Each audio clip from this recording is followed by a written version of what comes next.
السلام علیکم، آداب، نمستے، گڈ ایوننگ، کیسے ہیں آپ؟ عزیز طلبہ، آج ہم پھر سے آپ کی خدمت میں حاضر ہیں اپنے ایک نئے ٹاپک کے ساتھ، جس کا عنوان ہے قصیدہ نگاری کا فن۔ عزیز طلبہ، قصیدہ ایک شاندار صنف سخن ہے اور اس کا ماضی بہت ہی تابناک ہے۔ سرزمین عرب پر جہاں قصیدے نے آنکھ کھولی، اس سے بہت کام لیے گئے۔ کسی شاعر نے اپنے قبیلے کے اوصاف بیان کر کے اس کے افتخار میں اضافہ کیا، کسی گاؤں نے قصیدے میں جگہ پا کے تاریخ کے اوراق میں اپنی جگہ بنا لی، کسی عاشق نے اپنے عشق کی واردات کو قصیدے کا روپ دے کر اپنی داستان عشق کو امر کر لیا۔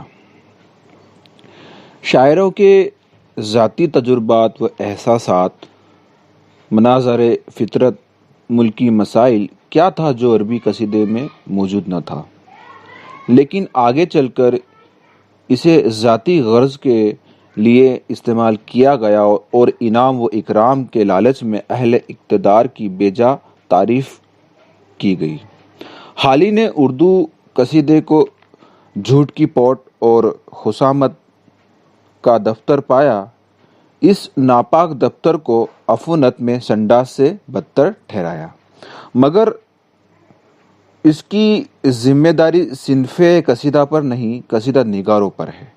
قصیدے کا یہ شرف کچھ کم ہے کہ غزل جیسی دل فریب صنف سخن نے اس کی کوکھ سے جنم لیا۔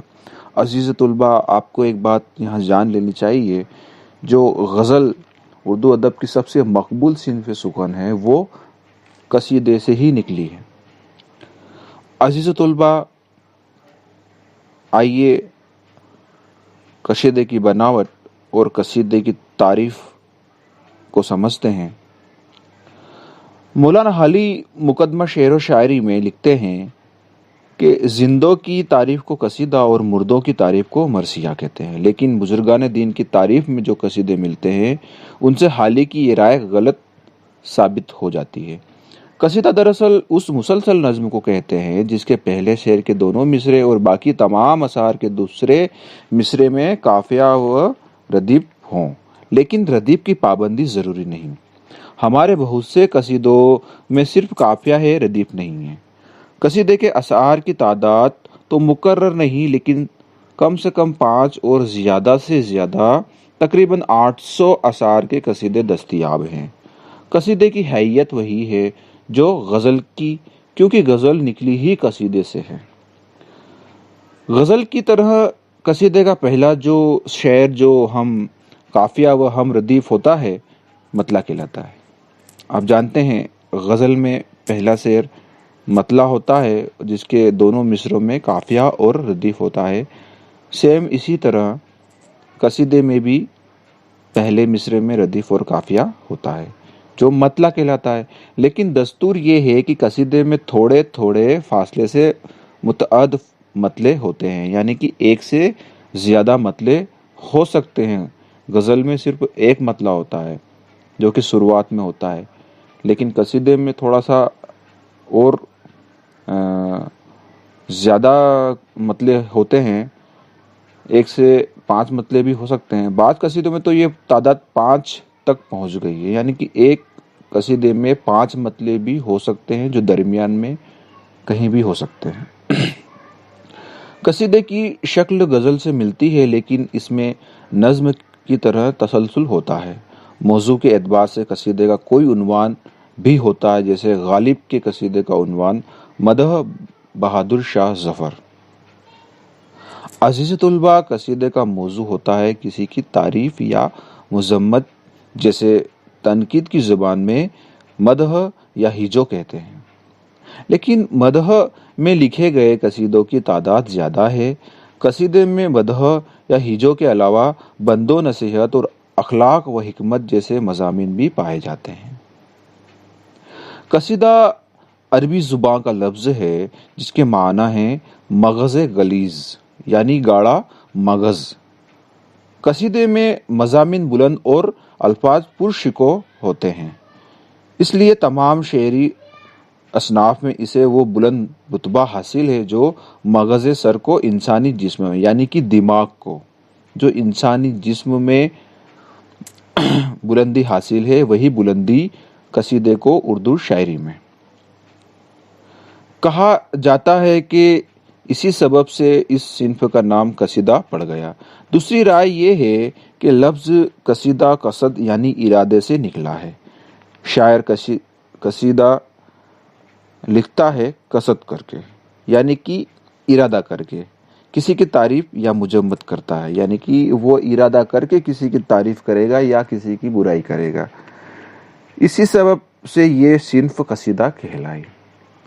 عزیز طلباء، مجھے امید ہے کہ آپ کو قصیدے کی تعریف سمجھ میں آئی ہوگی۔ غزل اور قصیدے میں زیادہ فرق نہیں ہے، لیکن اس میں ایک فرق یہ ہوتا ہے کہ اس کا کوئی عنوان ہوتا ہے، جبکہ غزل کا ہر شعر اپنے آپ میں الگ ہوتا ہے، الگ موضوع کے ساتھ ہوتا ہے۔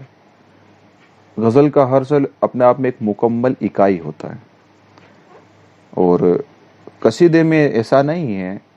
قصیدہ ایک عنوان کے ساتھ کہا جاتا ہے، اور قصیدے کی ایک خاصیت یہ بھی ہے کہ اس میں ایک سے زیادہ مطلع ہو سکتے ہیں، اور مطلع درمیان میں بھی ہوتا ہے۔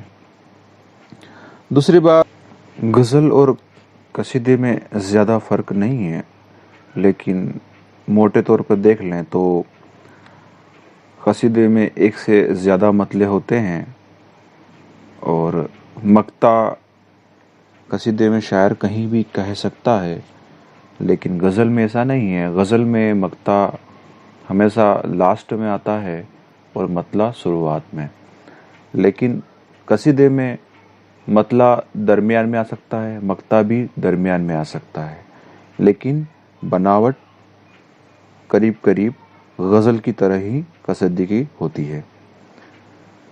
عزیز طلباء، مجھے پوری امید ہے کہ آپ اس ٹاپک کو اچھی طرح سے سمجھیں گے، اور جو بیماریاں ابھی چل رہی ہیں اپنے آپ کو بچائیں گے، اپنے پریوار کو بچائیں گے، اپنے سماج کو بچائیں گے، اپنے دیش کو بچائیں گے۔ لیکن کیسے؟ خود کو سرکشت رکھ کر، اپنے آپ کو فضول باہر نہ نکال کر۔ اسی کے ساتھ میں اپنی بات کو یہیں ختم کرتا ہوں، اور امید کرتا ہوں کہ آپ طریقے سے میرے لیکچر سن رہے ہوں گے۔ اللہ حافظ، تھینکس۔